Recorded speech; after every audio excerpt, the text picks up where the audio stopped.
Two princess ships are facing calamity. We have all the details. Seabourn Cruise Lines, a line operated by Carnival Corporation, is changing the way that it does its loyalty program. How will that affect Princess in Holland? Did you know it costs millions of dollars to operate a mega cruise ship? Crazy. I know. We're going to dive into the staggering numbers.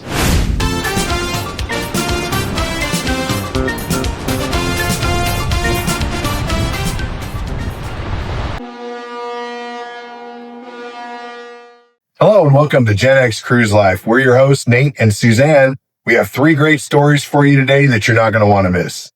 And at the end of the episode, we're going to be announcing our amazing August Amazon must-have cruise item giveaway. So stick around till the end. Did we spend any money on this?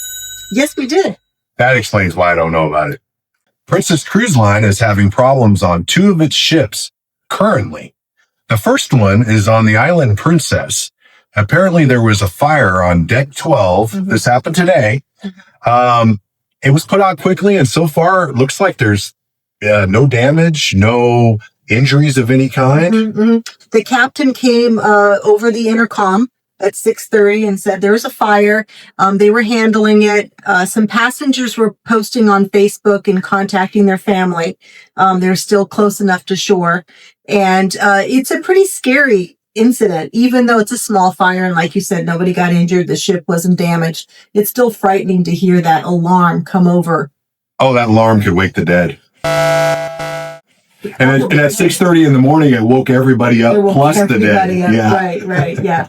Yeah. There's some videos and some pictures posted online about, passengers trying to, I guess, get to their muster stations. They were probably doing what they're supposed to be doing, learn their emergency drill. That's Pay good. attention. It's good news that this Nothing happened. Nothing happened in the end of the day. The second one is the Ruby Princess. Now, the Ruby Princess is an interesting story because it left San Francisco, headed to Alaska. Right. And when they left, they immediately knew they had a propulsion problem. This sounds familiar. Right. Yeah. They knew they had the problem before they left, and they left anyways. This ship is only capable of doing about 12 and a half knots. Right now. It is, yes. And if you know anything about going from the United States, San Francisco to Alaska is a long way. Yeah, it's all United States, but it's a long way. You want to be able to just get going and boogie. Right, and they should be traveling at about 24 knots. Right. So they're a little over half. Yeah. Little over half.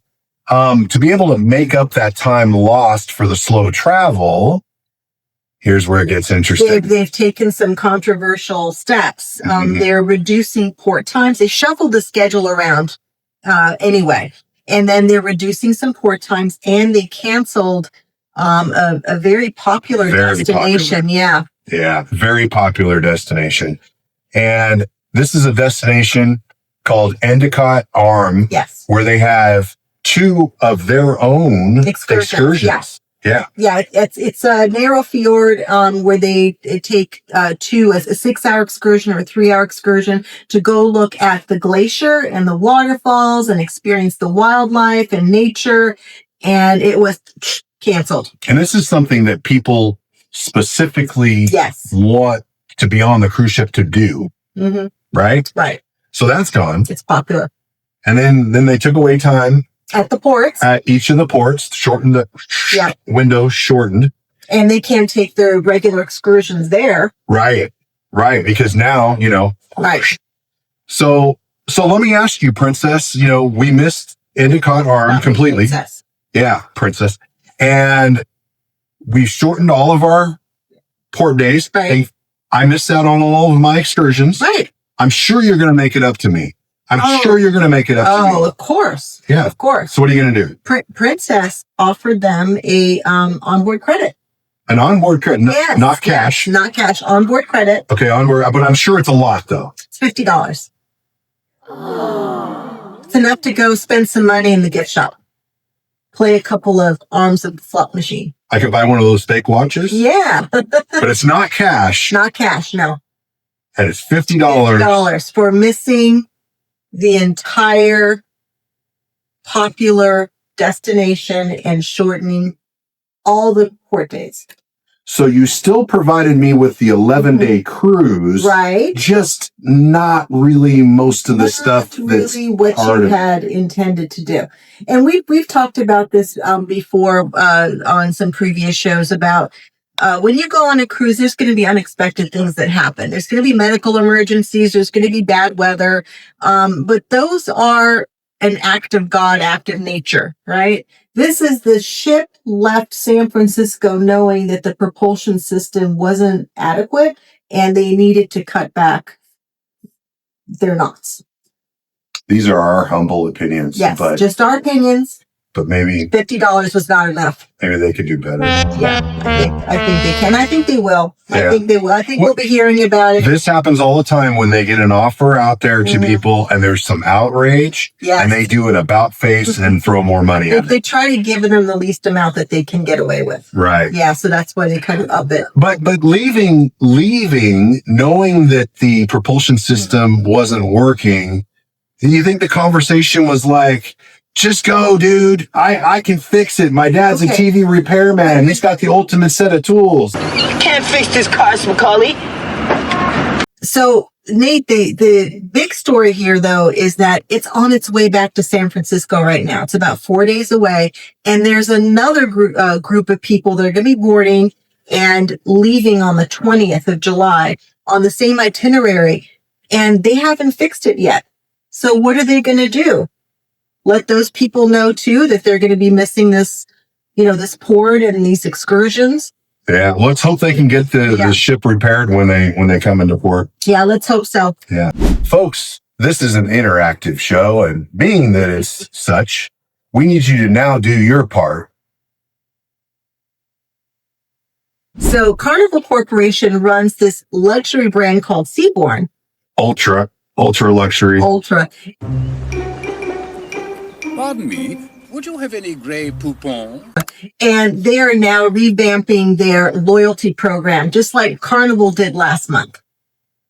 2 of the brands in 2 months. Mm-hmm. Makes you wonder if there's more to come for Holland and Princess. We'll have to wait and see what happens in August and September. There's time for them to do that too. So back in June, it was kind of a controversial thing. Carnival rolled out its new loyalty program that was now going to be based on the dollars amount you spent versus the number of nights. And the reason why they did this, because Carnival is very top heavy with, people are very much at the top tier now because they've been cruising so many nights. And with Seabourn, it's the opposite. They want to move their folks up the loyalty ladder. Make it a lot easier to climb that ladder versus what Carnival did last month. And it's going to be a while before this Carnival stuff hits, but I think everybody's good till 2028 and the Diamond people are good till 2032. But then once that hits, you got to requalify every 2 years. Right. And to get to those higher levels, it seems to me you'd be cruising almost half the time. Right. So that one's really tough. This one with the Seabourn is actually making it nicer and easier for people to qualify. Right. And they're giving them a lot of wonderful benefits like the high-speed Wi-Fi earlier on at a lower tier. And there's only one catch, and that catch is that if you want to transfer your points over from the old program to the new program, you need to contact them and make sure that you sign up for the new program. Otherwise, you're going to lose your points. Right. And it's the deadline is in October. If you've never heard of Seabourn, you're not alone. They don't have a huge presence in the United States. They are out of Miami. Yes. That's the one place they're out of in the continental United States. But we talk about them because they are under the Carnival umbrella. Right. And they did this 1 month after the Carnival Cruise Line itself. Coincidence? Or is it going to be part of a pattern? Right. So now we're kind of thinking, is there something coming up with Holland? Mm-hmm. Is there something coming up with Princess? Holland is the cruise that we like to take. Yes. When we want to really, I know a lot of lose my tier. Yeah. A lot of people think Holland is for old people. We go on Holland when we want to just relax. When we're burned out, that's the cruise to go on because the food's awesome. They know how to take care of people. Yes. The staterooms are beautiful. Right. Yeah. Anyway, we got off the subject. Yes, we did. What's the next story? All right. Have you ever wondered why a ticket on a cruise ship costs so much? I haven't. I haven't either. It's actually super cheap when you It's a consider. really good value for your vacation dollars. However, Yes. there is an AOL story that you Right. can reference by going to AOL.com. Who knew that was still around? Right. Where they take a look at the cost associated with running the Symphony of the Seas. Right. And they figured it's about $1 million a day for a 7-day cruise. It's staggering. Staggering. Yeah. So we did a little bit of math along with the numbers that were thrown at us with the story, Which weren't a lot. which weren't a lot. But what we found was if you add up all of the stateroom, Yeah. the ticket fare, basically the ticket fare, it gets you pretty close to right at about that $1 million. Yeah. So you could either say there's not a lot of profit, or they're selling a lot of drink packages. Yeah. The Symphony Wi-Fi. of the Seas, yeah, Symphony of the Seas, which is the ship that they reference, has 2,759 staterooms. Stateroom, right? Right. Yeah, that puts you at double occupancy, 5,400. In a lot of cases, they're rolling out of there with 6,000 and even more Mm-hmm. people on there. Mm-hmm. And then you've got specialty dining. Right. Drink packages. Yeah, I mean, we get the soda package guaranteed. That is that's happening every time. Yeah. And That's $90 a person. throw in a Well, that's specialty awesome. dining. Mm-hmm. Yeah, all that junk they sell in the middle of The spa. the spa. Yeah, the spa. Where are you going, honey? Nowhere. You just stay here. He finds out when he gets the bill That's right. at the end of the cruise. So they broke down the different costs that they didn't give exact numbers, but they did break down some of the costs. So there's 5,818 guests if you're at full capacity. There's 2,200 crew members on the Symphony. You've got 18 decks and 2,759 staterooms. Okay. They're serving 30,000 meals a day. And that includes the staff. Yeah. Because everybody's got to eat. Mhm. Yeah. So the food budget they estimate is about $1 million a day just for a 7-day cruise. For the 7 days. Yeah. 1 million for the 7 days. Yes, for the 7-day. And they also have to pay the crew salaries. And that is one of the biggest expenses on a cruise ship is the crew salaries. Right. And then when you get into fuel, 66,000 gallons of fuel a day. And even if they're getting, when you're buying that kind of volume, I'm sure you're getting a great deal. Yeah. But even if it was $2 a gallon, it might even be cheaper than that. But if it's $2 a gallon, of course, you're looking at $130,000 a day Mhm. just in for fuel. Yeah. Just in fuel. I found this was very interesting from the article is that they have to deal with the waste that's produced on the ship. I did not know this, but Royal Caribbean is a zero landfill ship. So they either recycle everything, reuse everything, or incinerate. Incinerate? Yeah. I can't say it. Incinerate everything.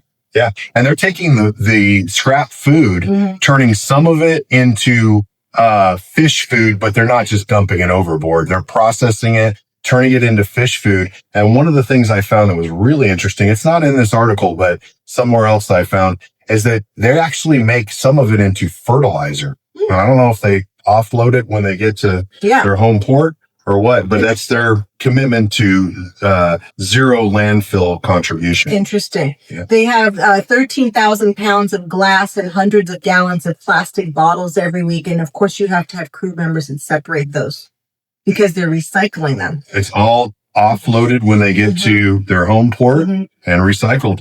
Plus the performers. They have to pay the performers.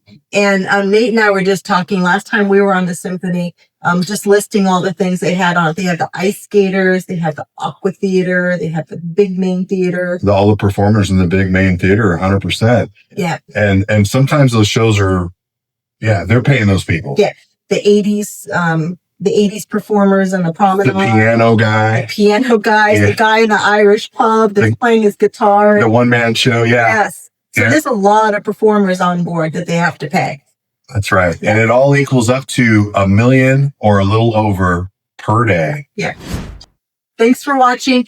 Now we're going to tell you about the upcoming Amazon contest that we have. Coming August 1st is our Cruise Essentials from Amazon contest giveaway. All you need to enter is watch the video and leave us a comment about which of the 10 Amazon Cruise Essential products featured in the video you liked best. We will randomly select a winner from the comments on September 1st. Subscribe to our channel and hit that notification button now so that you'll be notified when the Amazon contest giveaway video is posted to our channel. Thanks for watching.